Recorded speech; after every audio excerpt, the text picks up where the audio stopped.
most people's lives would be significantly improved devoting 8 hours to sleep every night and trying to get as close to the same sleep schedule as you could. So one of the things about a cold plunge is it will decrease inflammation. Don't know if it was an actual study or something on the internet, but yeah, that is not true at all.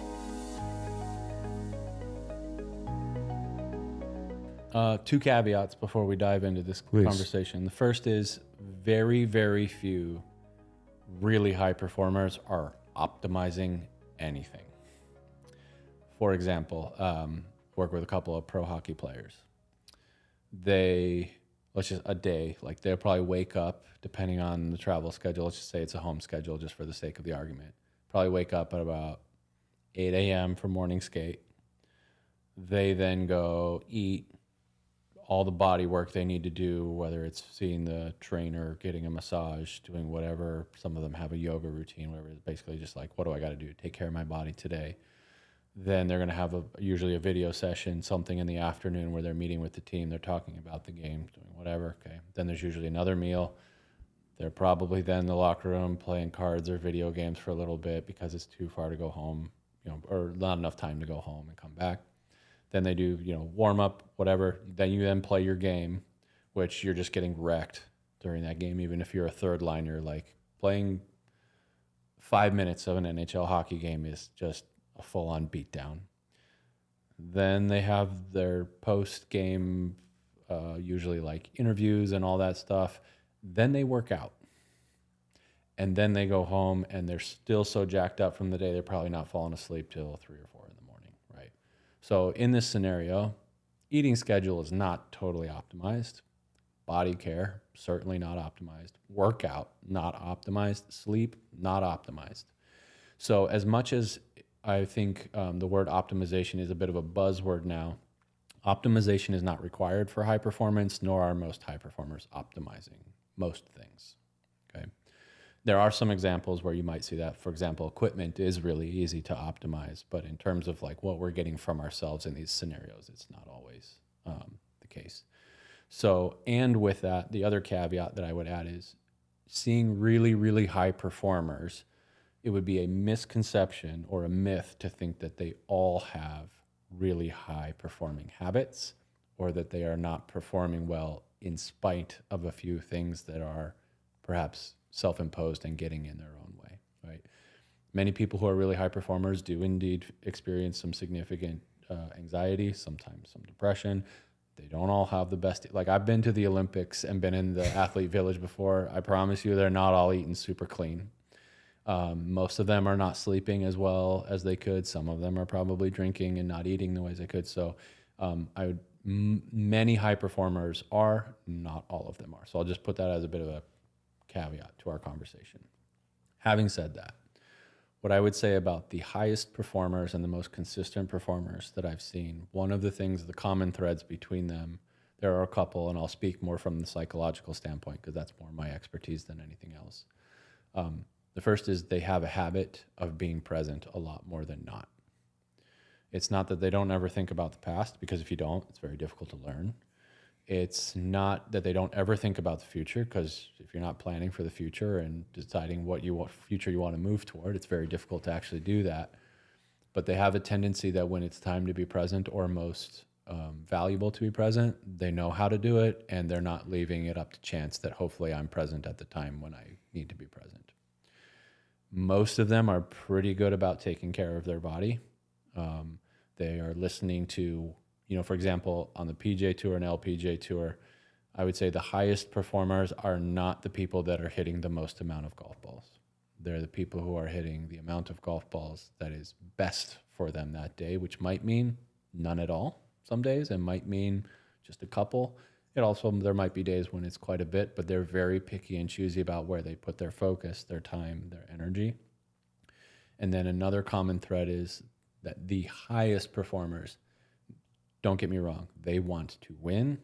They want to win all the time. They want to win big, and they want to make a lot of money and do all the things that come with that along the way. They are far more disproportionately intrinsically motivated. They are motivated far more by their craft than they are the byproducts of it. Now, don't get me wrong, They enjoy them.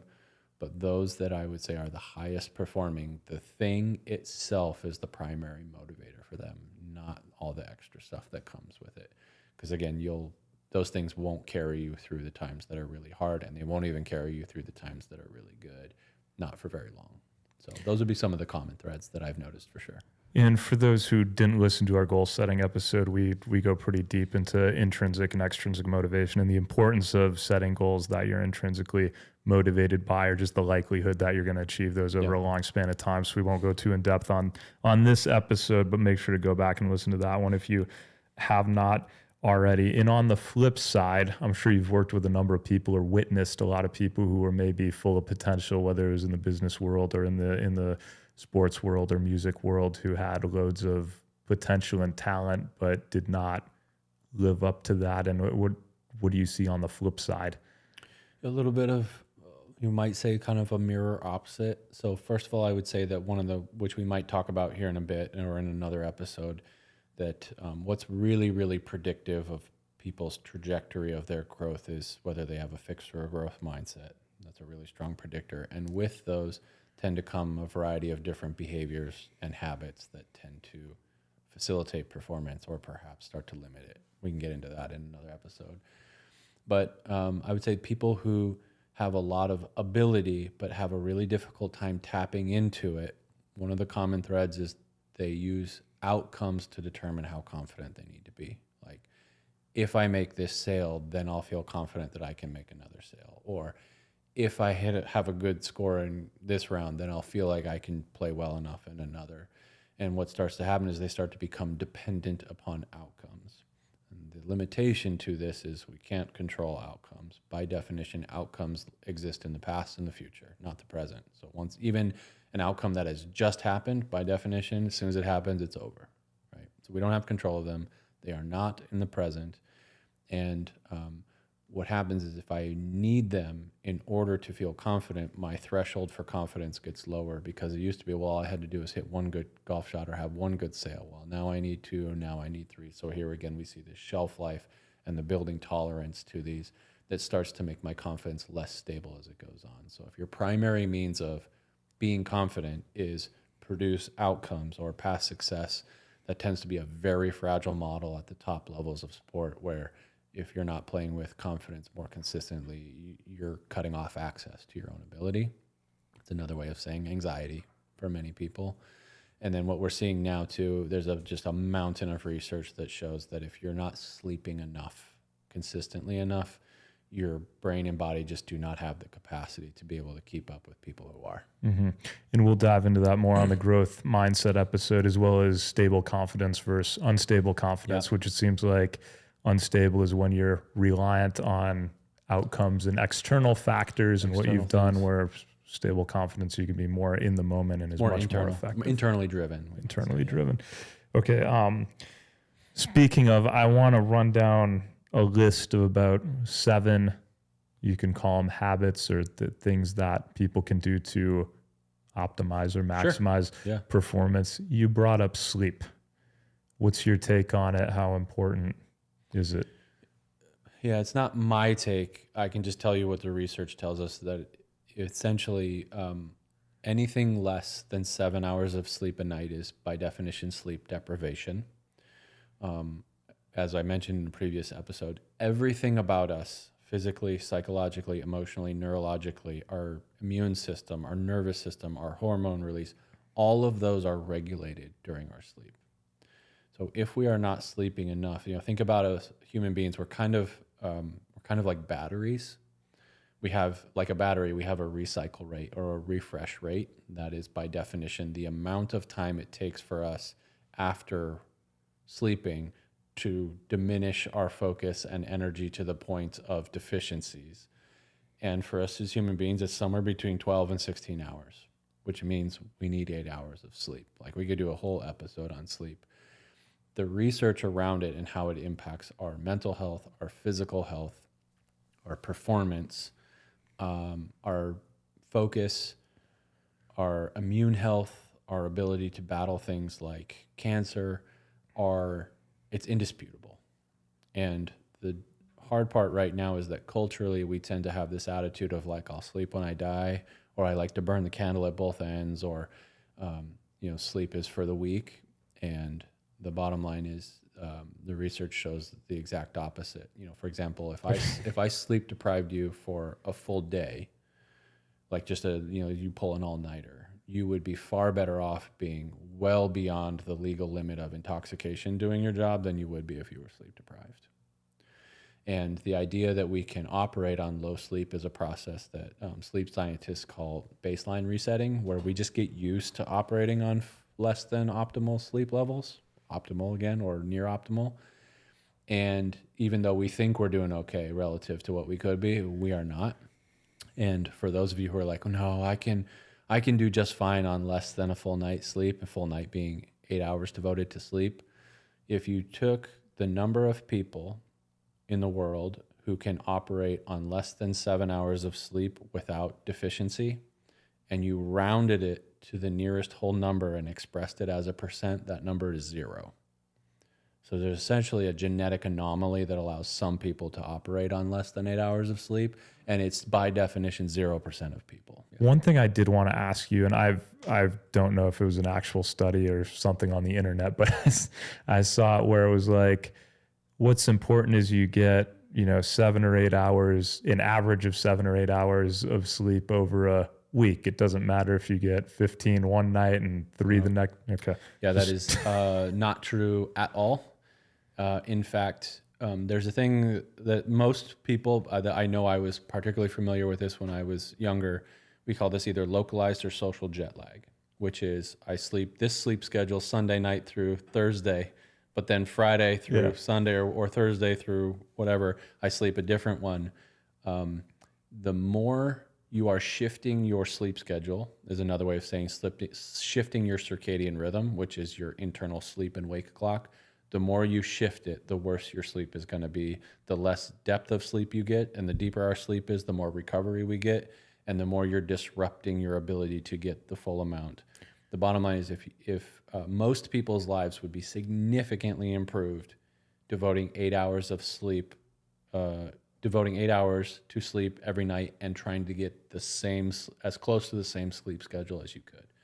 That would be, but the idea that you can sleep a ton on the weekend to make up for being sleep deprived all week is not true. Not accurate. Okay. It is not. But you're aware of people saying that. I am aware that there are a variety of different, and this could go for any topic, by the way, not just sleep. But when it comes to sleep, the research around it is really important because it often dispels a variety of these myths that we tend to think are true, but really are not. There was one, I know someone emailed me a while ago asking, well, I need to get 8 hours of sleep at a time. Could I just take like 15-minute naps like once every hour? Oh, I've heard of that right? too, or like 4 hours of sleep. Yeah, it is all. Please do not, for anyone listening, please do not do that. It is not good whatsoever. So if you understand sleep, and again, this could be an episode all itself, but the bottom line is there's a reason that we need to devote 8 hours of sleep at a single time to it, and you can't just break it up over the day.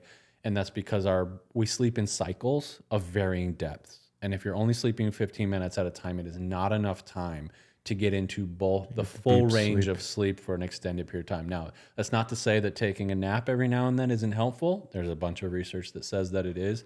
But if your sleep schedule is, I'll get 2 hours here, 15 minutes here, 2 hours here, you are not getting anywhere near the sleep that you really need to get. Got it. Quick, any tips for people to get better sleep? Yeah, a variety of them. So first and foremost, the strongest predictor of good sleep is devoting 8 hours to sleep per night as close to the same sleep schedule as you can. Now, again, I'm not a purist on almost anything, and there are life demands and performance demands that don't always allow that. We often, as human beings, sacrifice sleep in order to do certain things. I want to get up early to go do something, or I'm going to go do something on the weekend that's going to require me to stay up later. But the closer you can be to sleeping on the same schedule that it devotes at least 8 hours to sleep every night, the better your sleep is going to be. Your brain will start to want to fall asleep at that time and want to wake up on it as the more you do that. Another thing people can do in the morning, our brain, so the primary external signal for waking and sleeping for us as human beings is light, specifically sunlight. So in the morning, people would be far better off, instead of jumping out and just drinking a cup of coffee, would be actually go outside and get direct sunlight. Now, you don't need to go look at the sun itself, but just being outside and being exposed to sunlight. There's a part of our brain, it's called the suprachiasmatic nucleus, which is just a big fancy Latin word for saying thing that gets light from the sky and tells our brain to wake up.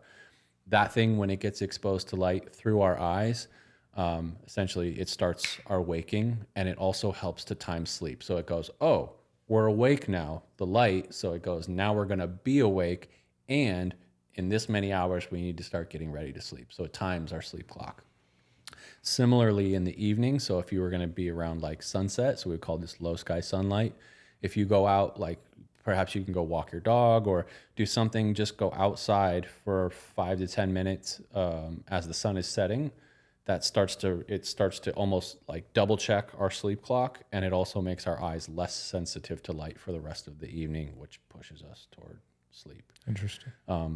There are a variety of other things that people can do. Your sleeping conditions matter if they're too hot. So the internal regulator for our sleep is body temperature. Body temperature, like all of our organs don't always necessarily speak the same language. So the way that a liver enzyme would communicate might be different than how like a neuron might communicate with the neurons next to it. Body temperature is the universal language for us internally. So if I took your body temperature and turned it up enough, you would be awake. If I turned it down enough, like if I could just dial it, you would fall asleep. So we want to help push us towards sleep, we want to move our body temperature down and then keep it down while we're sleeping. This is why if it's too hot under covers, you might wake up because you've like kicked off all your covers because your body's like, this is just too hot to sleep. So the two things you can do, first is take about a 3 to 5 minute hot shower before bed, like half hour, 45 minutes before. What that actually does is it increases our core body temperature, and then our nervous system snaps back by going, this is too hot, and it releases all that heat through a process of vasodilation, which essentially means like through our skin. And it'll drop our body temperature by about a degree or a degree and a half, and that's all we need to start to move us towards sleep. And then in our actual sleep conditions, assuming like we might call normal sleep attire, shirt, t-shirts, jammies, whatever, you're going to want your sleeping conditions to be about 65 degrees, maybe a little bit cooler, right about in there. Of course, you can wear covers and do whatnot, and you want it to be really dark and quiet. And if you can do those things, you'll be giving yourself a good chance to sleep pretty well. There are a variety of other things that you can do too. I would also recommend to people cutting off caffeine at about, assuming you go to bed at about, whatever your bedtime is, go back 10 hours and cut off caffeine from there. Caffeine has a really long chemical half-life, which means it takes a long time for it to wear off. And so if you're drinking caffeine at 3, 4 in the afternoon, it has a very good chance of keeping you from falling asleep, which means you're not going to sleep very well. And then you're going to need more caffeine the next day. And then I lean on the caffeine. It becomes a cycle where like I drink more and more caffeine to cover up for the fact that I'm not sleeping well and feel tired. And that's keeping me from getting the sleep that I really need to feel more energized. And the other part, for anybody out there who's like, well, I could drink a cup of coffee and just go right to bed. There are many people that is the case. But one of the things that caffeine does is not just keep us from falling asleep for most people, but for almost all people, it keeps us from getting very deep sleep, which is the sleep where we feel most recovered. And so even if you could drink coffee and just fall asleep, that doesn't necessarily mean you're getting very good depth of sleep. So the more you can limit that, particularly in the afternoons, the more you'll be teeing yourself up to be getting a good night's sleep and feel tired enough to go to sleep. And I'm guessing limiting social media and screens before sleep is very important. Yeah, especially scrolling social media. There's a big trend right now of people buying like blue blocker glasses. Like the blue light tends to be the type of light that keeps us awake. But if you could, if everyone in the world, like an hour or hour and a half before they went to bed, turned off screens and picked up a book or just spoke with the people around them in dimmer light, they would have an easier time falling asleep. Like the screens, there's two things they do. The first is there's light in our eyes, which communicates waking to our brain. And the other is that it's like it's active, really active thinking in a way that reading and conversing isn't. And that oftentimes also keeps us awake. So what keeps us awake at night is either our nervous system is upregulated enough, meaning it's wanting to be awake, and our own thoughts. So if I give myself something worth thinking about, it's communicating to my brain, this is worth staying awake for. And if my nervous system is upregulated, which oftentimes means my body temperature is higher than it would be if I was sleeping, that will also keep us awake. I want to move to caffeine. You gave some good advice to cut it off 10 hours beforehand. Yep. I've also heard it's bad to take right when you get up. Can you? It's not that it's bad, it's just not actually doing anything for you. So expand on that. Yeah. So caffeine is an adenosine antagonist. Adenosine is this chemical in our bloodstream that when we are sleeping, it clears it out. And as soon as we wake, it starts to build. Like think of it like a river flow, or even like you had an hourglass, and if you flipped it over, like the sand starts falling. So sleep flips the glass for us. So in the morning, our adenosine levels, or we might, if you were looking at this from very scientific terminology, we call it sleep pressure. Our sleep pressure is at its lowest. We've just slept. So the sleep has removed the adenosine levels or reset them, so they're at their lowest point. What wakes us in the morning is a burst of cortisol. It's kind of the last. There's many things that kind of kick us toward waking, but the last is a burst of cortisol, which is another way of saying adrenaline. So what wakes us in the morning and gets us moving at first is our adrenal system. Our adenosine system hasn't even really kicked in yet. It's at its lowest flow. And so if you're drinking coffee in the morning, what caffeine does is it goes into our brain and it binds to the sites where adenosine would normally bind to, right? So think of it like it parks in the parking spot for adenosine. And so it's blocking it. If if you're using the hourglass analogy, it just levels, like it just cuts off the sand flow. Well, in the morning when we first wake up, which about the first 90 minutes, there's really no adenosine flowing. And so if you're drinking coffee, that caffeine is indeed parking in those spots, but the adenosine's not trying to park there to begin with because there's not enough. So if I wait 90 minutes or 2 hours from waking, when my adenosine levels are actually starting to flow, when I drink that caffeine, it then actually blocks a larger flow of adenosine. So I'm actually getting the waking effects of caffeine. And then what that also does is the ripple effect of that is because I have blocked that flow later in the day, I'm far less likely to experience the afternoon crash. Where if I drink caffeine right away, it's not blocking anything, so I'm really not getting the waking benefits to begin with. And then because it's not, by the time that caffeine starts to wear off, now it's starting to really flow, and I get that afternoon crash. And then oftentimes then what we do is, well, then I better drink caffeine then, and then now I'm drinking caffeine late in the afternoon.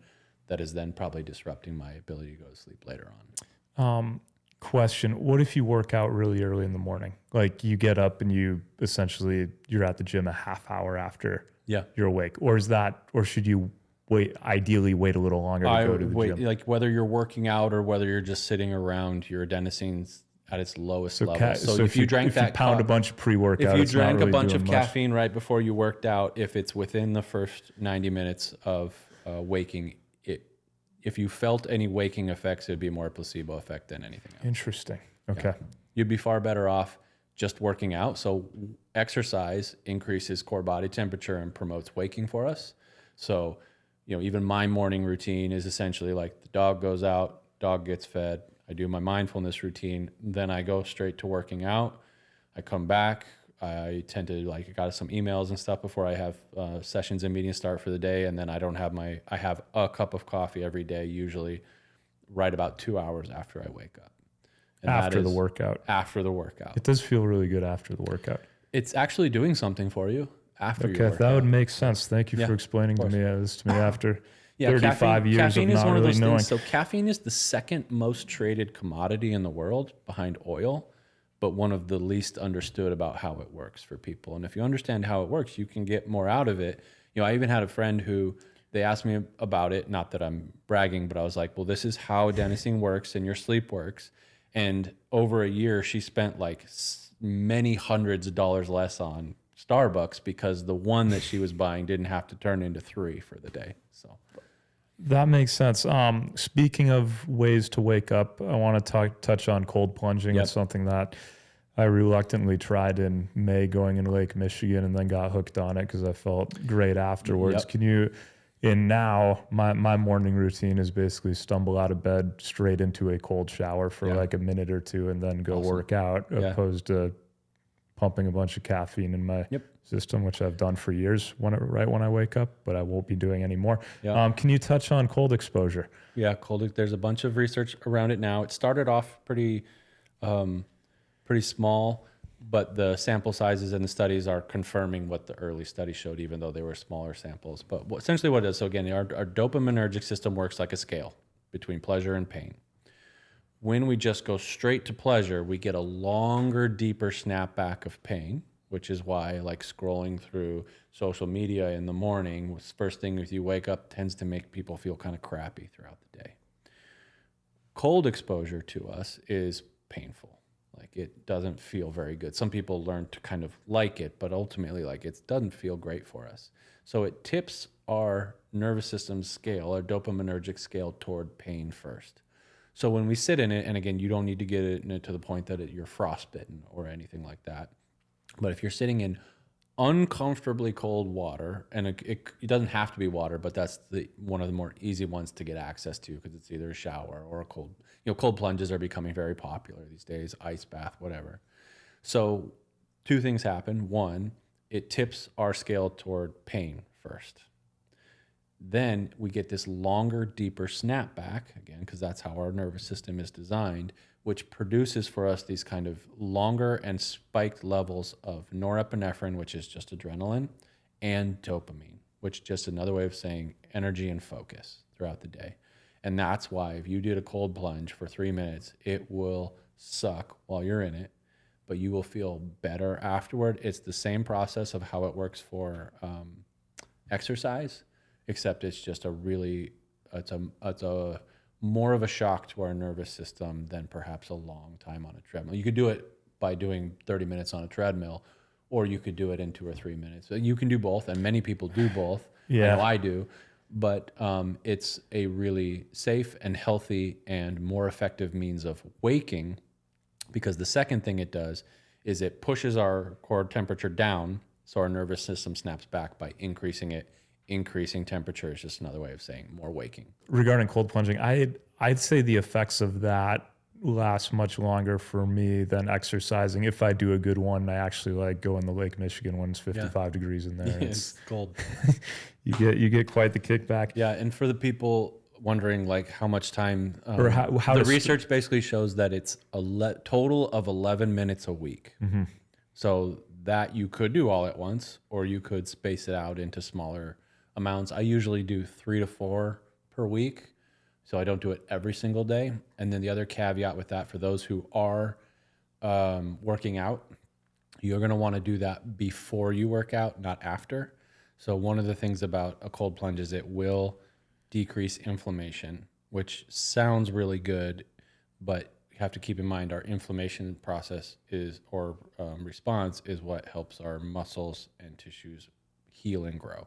So when you're working out, it's breaking down your muscles and it's creating micro damage to them, and then it rebuilds stronger. So if I do a cold exposure after, it disrupts protein synthesis and it disrupts anabolic processes, which means it keeps them from repairing and growing.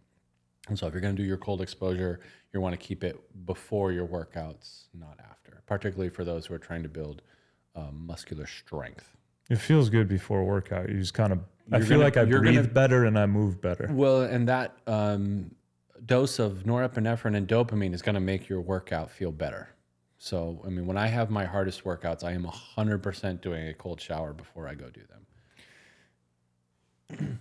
Let's talk about dieting. Oh, actually, I'd like to give my dad a quick shout out. He took a 14-second cold shower yesterday. For him. 14 seconds is a good start. JB.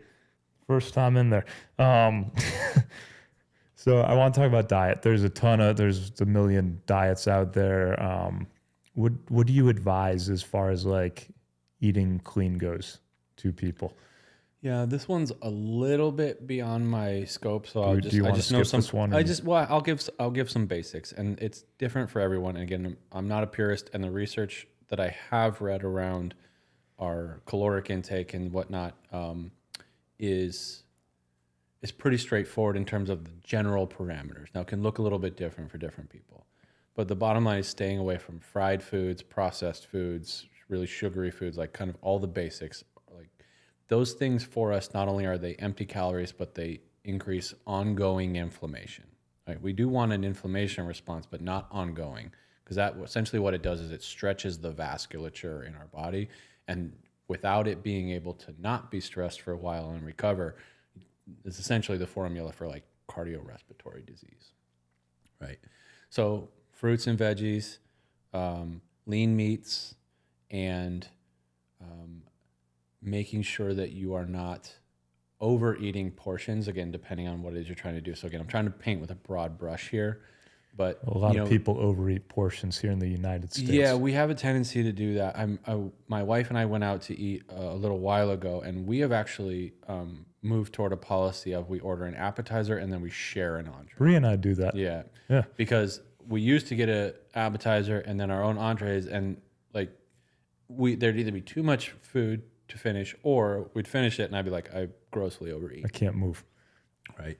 Portion consciousness is important. Again, eating is a source of dopamine for us, which is why if we eat really fast, the enzymes in our liver and in our gut don't quite move fast enough to tell us you're full until after we are beyond full. And if you're using food to feel good, not just I like the taste of it and for sustenance, then it can obviously become kind of a weight issue and a health issue. But ultimately, what I would encourage people when it comes to diet is you don't need to eat like an Olympian or how we think Olympians typically eat in order to be healthier.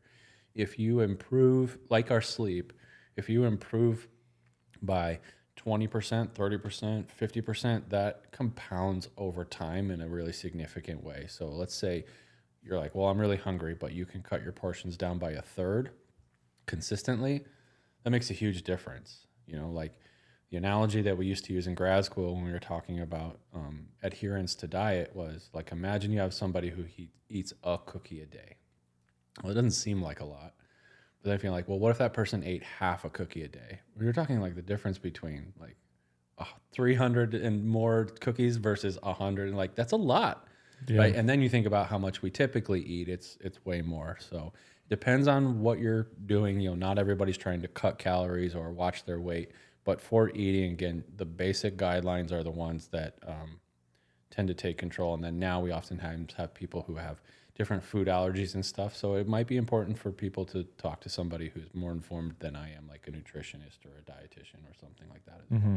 The one last thing I wanted to talk about was mindfulness. Yeah. And that's importance and what you recommend for people. Sure. Let's define mindfulness for those listening. Mindfulness is a fancy way of saying attention or awareness, but it's a very specific type of awareness. It's built on 3 elements. Element 1 is what we might call intention, which basically means it's a proactive awareness. So everything about us for human beings, the first line of information processing is awareness. Like even if I'm been on this couch like coughing, what tells me I need to cough is I become aware that my throat is dry or something of that nature, or I become aware that I need to eat because I become aware that I'm feeling hungry, right? So awareness of things is what allows us to go, oh, well then what do I want to do about it?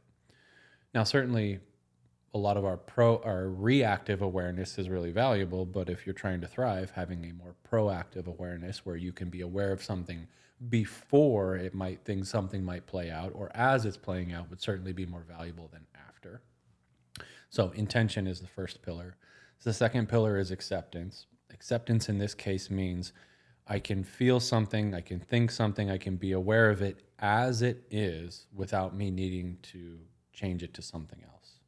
What that might look like is I'm paying attention to, perhaps I'm feeling anxiety, so I'm proactive with that by paying attention to, I'm noticing I'm feeling anxious.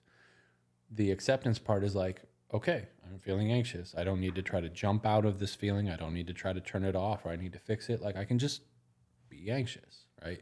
And what this does, it allows us to sit in discomfort long enough where our brain and body don't start to see it as something that is a problem, right? It can just be a thought, it can just be a feeling without it being a fact. You know, you could have a thought that is something like, well, what happens if I jerk this tee shot left? Well, a mindful, accepting response to that would be, well, that's just a thought about what might happen in the future. It's not a certainty. It's not a fact or a precursor to the future, right? Or I'm worried about an interview that I have tomorrow. Well, that worry is just about the future, not the thing itself. And the last one, pillar of mindfulness is groundedness. Groundedness is another way of saying being present. So in our current experience, not trying to jump out of it and escape it or focus on things that aren't actually happening in the moment. Where mindfulness practices come in is it trains us to start to pay attention to things both internally and externally through these three pillars, meaning I'm going to pay attention to more things on purpose and proactively as they are, not what I wish they were or think they should be.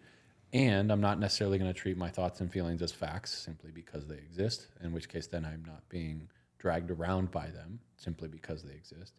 And I'm going to be present more often. And again, on a neurological level, being mindful is really important to us because being present, even in uncomfortable states, is a high dopaminergic state for us. So the more present we are, the happier we're going to be. There's actually a variety of studies that show people who are present more often are happier, healthier, higher functioning human beings, and they feel better. And in large part, it's not because they don't have challenges in their life. It's not because they don't have funky thoughts and feelings. It's just that they are tuned into the moment that they're actually in. And what that does is it pairs your dopaminergic system to being present. And when we are present, we have more autonomy. Autonomy means I have more say in my life. Because if I'm off all worrying about the future, let's say I'm worried about the job interview tomorrow, and I just get sucked down that rabbit hole, I've also ruined my evening. And that's not right. Whereas if I'm present and I go, I notice I'm feeling anxious. Well, what is this about? Oh, this is about my job interview. Well, this is a thought about me falling on my face during that job interview, not the actual real thing. Well, what is going on right now? Oh, well, you know what's going on right now? I'm having dinner with my friends and we're talking about the Packers. Well, now I can actually tune into the thing that I'm doing in a much more enjoyable way and not get sucked down a rabbit hole, not because I turned my thoughts off or I fixed my anxiety, but because I paid attention in a way that allowed me to shift my focus to the thing that I'm doing right now. So now my evening's not ruined, and I didn't ruin my job interview before I got there, which isn't really a thing anyway. So it's not a surprise that if this becomes a pattern in people's lives, that would lead to a happier, healthier, higher functioning life versus when I become aware of something that, I've been at dinner with my friends talking about the Packers, but really the whole time I've been worried about how I'm going to eat it in my interview tomorrow. So not only was I not even aware of it to begin with because I wasn't paying attention. Two, I just assume I'm going to ruin this interview and I guess it's going to happen. I guess I'm resigned to that. That doesn't feel very good. And I missed out on this awesome conversation about the Packers with my friends and we were joking around. So I missed out on 2 moments in my life and decided the future one is not so good. Mm-hmm. And so we can see how when we start to develop a more mindful awareness, which again is not a state of Zen where I don't have thoughts or I don't have feelings or everything's wonderful. It's just me paying attention to my own experience as it's happening right now allows me far more choice to be able to choose what I do with my time, my focus, my energy. It pairs my dopaminergic system to being okay, not feeling okay all the time, which is great. And when we are present, it is a psychological state where our prefrontal cortex is online, which is another way of saying the part of my brain where I can make rational, thoughtful, creative, insightful decisions about what I want to do and how I want to do it and who I want to do it with is online rather than me just being in defense mode all the time. So it's long story short, this mindful awareness and the mindful practices behind it allow us to be in a state where we can be uncomfortable, be uncertain, perhaps have some funky thoughts, and maybe even have some challenging, difficult things happen to us, but still give us the most room to choose how we want to pursue the things that are important to us. And I'm guessing be more accepting of certain situations as well, which we've touched on more in depth in past episodes if people want to go back and listen. Yeah, because the mindful awareness is accepting of things as they are. Mm-hmm. This is important because, look, it would be nice if we could just wish the world to be what we think it should be, but that's not how it works, right? The world works on the laws of physics. And the bottom line is, if I wish life was easier, or I wish they would just give me this job without having to interview, or I wish this person, or I think the world I shouldn't feel anxiety anymore, and all these things, they're just wishes and they're just shoulds. But when we deal with things as they actually are, even when they're less than ideal, one, we become more capable of dealing with those things because we are dealing with them as they are rather than we think that they should be. That gives us more control, more autonomy, and allows us to be present more often. You know, if we're kind of using that interview example, like, well, I shouldn't feel anxious about this interview. Well, you are.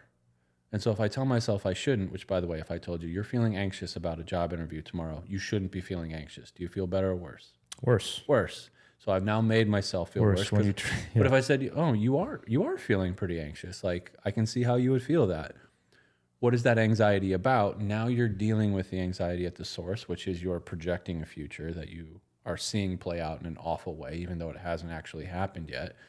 And then you can actually go, okay, well, hold on a second. Am I just projecting this? Or is there something perhaps I can do to prepare a little bit better, et cetera? Like, there's options there for us. Whereas if we're a little bit more mindless in that situation and unaccepting of things as they are, we don't really get those options because we're trying to deal with something that doesn't actually exist. Mm-hmm.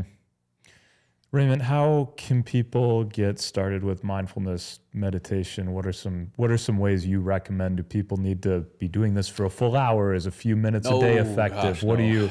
Yeah.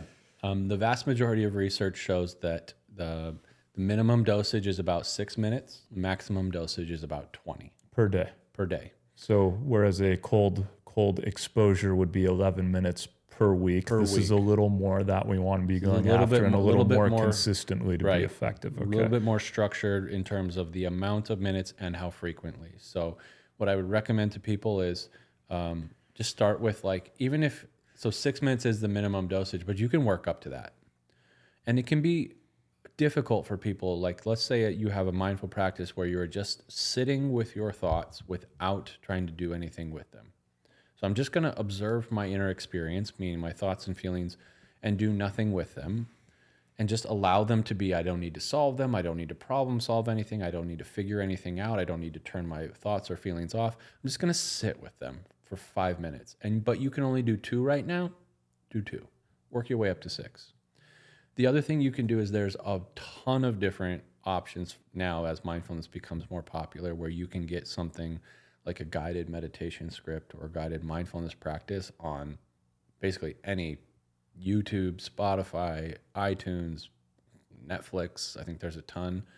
And now those can be really helpful means to get into understanding, like, just kind of the flow of a mindfulness practice.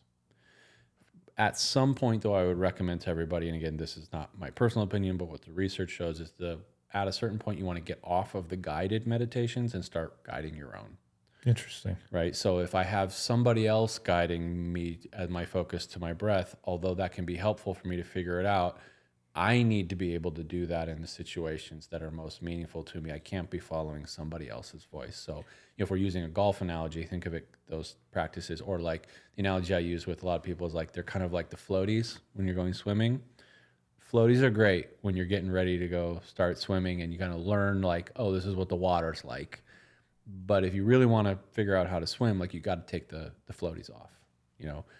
And so the more you're able to guide your own practice, even though it might be clunky at first, it's actually a stronger means of developing a more mindful awareness. So you can think about mindfulness practices as like an awareness workout for your brain and yourself. And when you start removing, the floaties or the training wheels, we might say, you become a better rider or a better swimmer.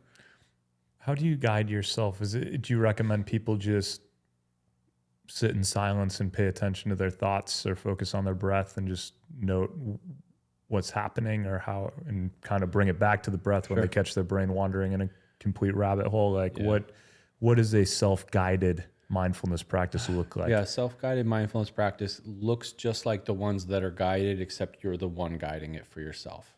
And so if you look at mindfulness practices, they tend to fall under 2 categories. There's single point and contemplative.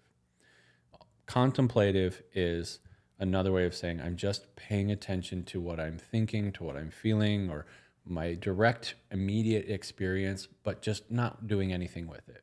My friend Pete, who is the director of mental training, I'm not sure exactly what his job title is with a professional hockey team. His analogy for it is it's like you go into a cabin in the woods, you open all the doors and all the windows, so whatever could fly in or walk through does, and you just sit there.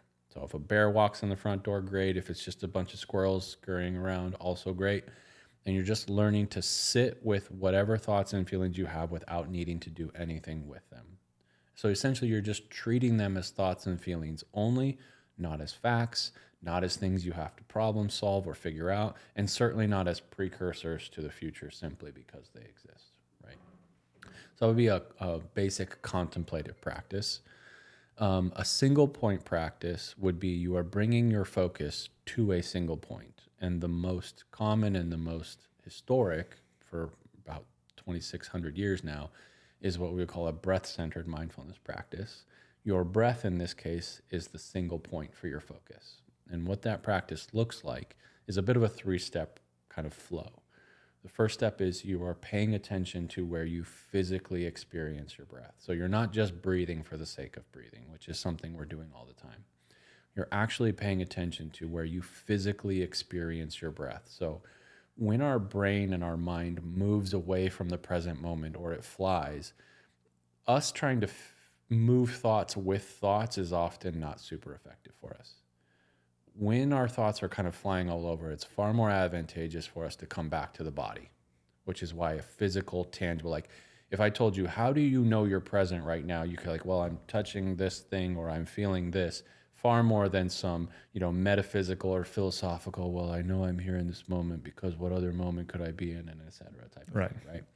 So what we would call a mindful breath or a connected breath is you're actually paying attention to like the physical sensation that tells you you're breathing.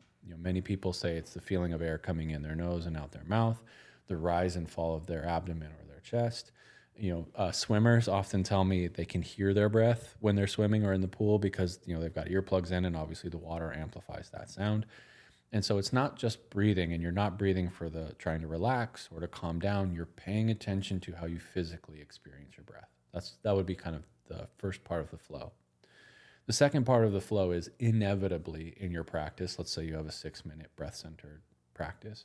Your focus is going to shift away from your breath. Like our brain is designed to move, right? Which is perfectly fine. It might go to the worst case scenario of your job interview. It might go to what's for breakfast. It might go to my breath feels weird today. Whatever it is, doesn't matter. These are natural shifts in focus for us. And when these happen, we simply recognize them. So again, this is our proactive awareness. So I'm connected to my breath. My focus is on how it physically feels. And when it shifts, I go, how about that? My focus has shifted to, and then fill in whatever blank. Then we use that. The third part of the flow is using that as an opportunity to bring our focus back to the physical sensation of our breath. So if we're using our breath as the anchoring point to the present moment, it's essentially my breath is the present moment anchor, so I'm present. I notice, not if, but when my thoughts shift somewhere else, and I use those as an opportunity to come back to being present. And what this mindfulness practice trains us to do is, one, be present on purpose when we want to be by connecting to a physical, tangible moment or sensation in the present, to notice sooner and more efficiently when we shift away, because there are times for us to think about other stuff, but there's also times where it's much more helpful for us to be present. So this allows us to essentially train and practice noticing these shifts and then using those as an opportunity to come back to being present. And what that allows us to do is go, I know how to be present. I can recognize when I'm not, and I know how to be present again, in which case then you don't need to go to a round of golf or a board meeting or an interview and go, okay, I got to be 100% present 100% of this time, which is a bit of an impossible task. But you can go, I'm going to be present at the times when I need to be present. I'll be able to sooner know when I'm not, and then be able to come back. And then surprise, surprise, our brain starts to rewire in a way as we engage with these practices where it wants to be present more often, and it helps pair our dopaminergic system to being present because we're giving it training on, hey, just be present. You don't need to be here but also on your phone, or you don't need to be here and also thinking about this. Like, just be here. And the research shows that at about 14 days of these practices, you start to really notice, like, your brain start to go, ooh, okay, this is less clunky than it was before.